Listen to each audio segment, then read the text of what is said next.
Hey there, Jonathan and Molly here, and welcome back to Savoring the Magic. We are two siblings who share a love of Disney, film history, and general nerdom, and all the details in between that make up modern day magic. That's right, so for the first time on the channel, we are not going to Disney property. Instead, we are venturing out to Lake County, one of the other counties around the greater Orlando area, and we're going to go find a different kind of connection to Walt Disney. Here you go. Come along with us on today's excursion.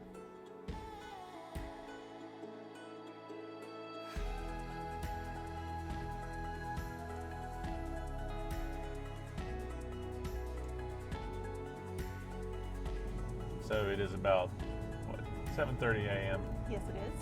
Trying to beat the heat in Florida. Yes. Name of the game. Always a task.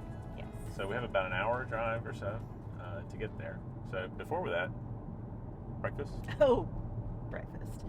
I already have coffee. It has been procured. So, breakfast. Next stop. So we have procured breakfast. Yes. And well, in fact, We have already eaten breakfast. breakfast. Yay! Chick-fil-A. we don't eat out breakfast very often, so a little treat. Yes. We are on the turnpike, headed toward Apopka, and then to the middle of nowhere. Pretty much. Yep, that's the whole game plan. That's the tease for where we're going. Which you shall see sooner than we will because the miracle of video editing. That's right.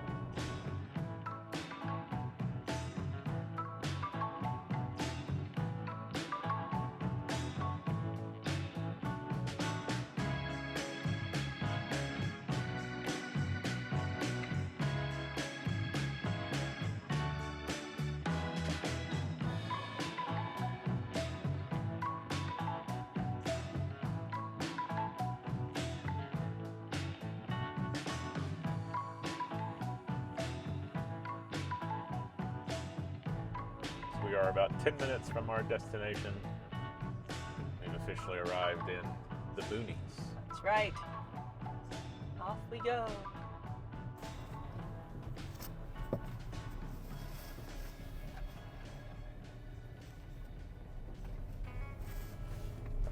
So the cool thing about the area that you may not be aware of is Walt's grandparents actually moved here from Kansas in the 1880s.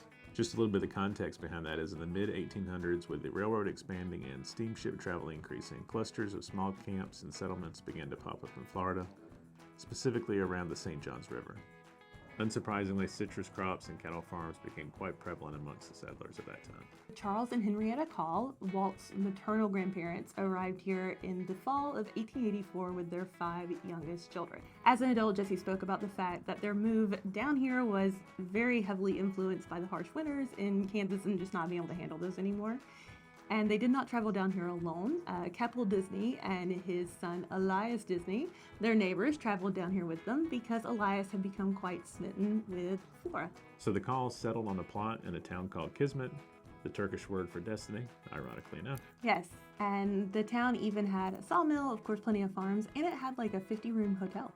After helping their neighbors move, Keppel Disney returned home to Kansas, but Elias stayed in order to court Flora. So he purchased his own land south of the Call family and worked as a rural mail carrier. Meanwhile, the Calls and their children served as local school teachers. Elias and Flora were married on January 1st, 1888, and actually vacationed in Daytona Beach. That's right, and fun fact, they were the first people married in the newly established Lake County. In fact, Elias was so enamored by the coast that he eventually sold his farm and bought a hotel in Daytona. Walt's oldest brother Herbert was born in that area, but when tourism began to wane, Elias had to turn to growing oranges. However, he was unlucky whenever a large freeze hit the area and destroyed the crop. So after several of these unsuccessful ventures, Elias, Flora, and Herbert moved to Chicago with the hopes of finding work at the upcoming World's Fair. And of course, Chicago would be where the rest of their children were born, including Roy and Walt. As for Kismet, we mentioned it was no longer around, and that's primarily because of environmental reasons. A lot of the settlements like Kismet disappeared, and those structures have been overtaken by the Ocala National Forest. However, it would end up being only 50 miles north of Walt's biggest endeavor. So with the history out of the way, we want to note that most of Flora's family stayed in the area for the rest of their lives. And this gazebo is actually a contribution to the cemetery by Walt and Roy's aunt Jessie. She was the secretary and treasurer of the Cemetery Association from 1927 to 1946. that gazebo that we've been sitting under while we were giving you the history of the area. Pretty neat that it was actually put there because of Walt and Roy's Aunt Jessie. So we're going to keep walking, and our first stop will be the resting places for Charles and Henrietta Call. That's right, their grandparents. So if you ever decide to come pay your respects out here, you'll be able to recognize it by the bench in the colors of Mickey Mouse. A nice tribute to them.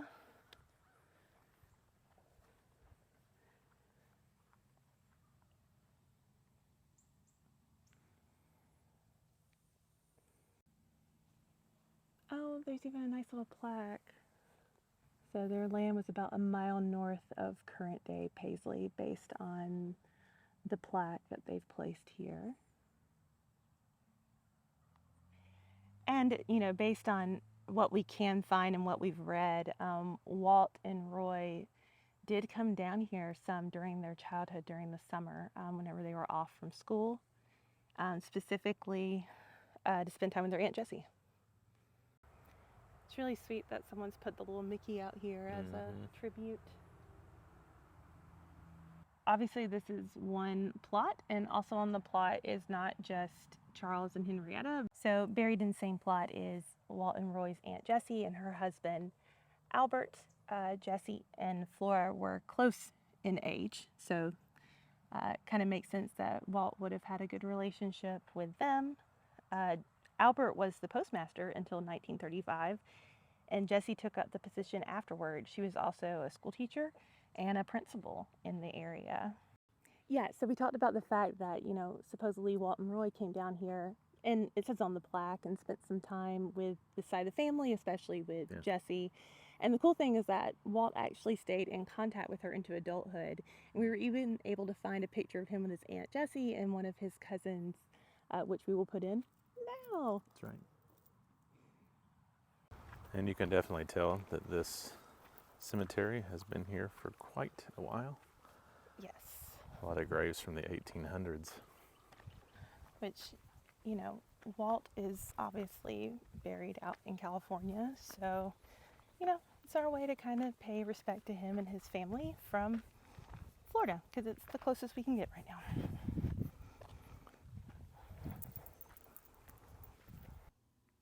Which, guys, we might be saying this wrong. We're going to try and just go with Ponceannah, but, you know, there could be some nuance to that as to how it's said. But Ponceannah Cemetery, that's what we're going to go with. And like we said, it has been here a long time.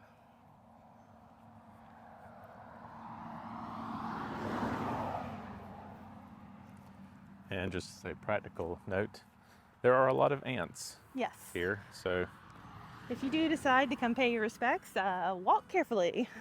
Don't wear sandals. No, which we didn't. No, but just a point.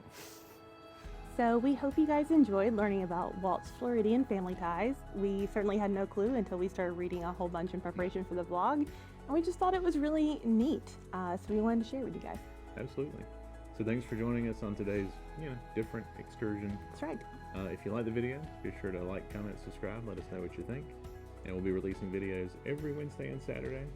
So until next time, keep savoring the magic.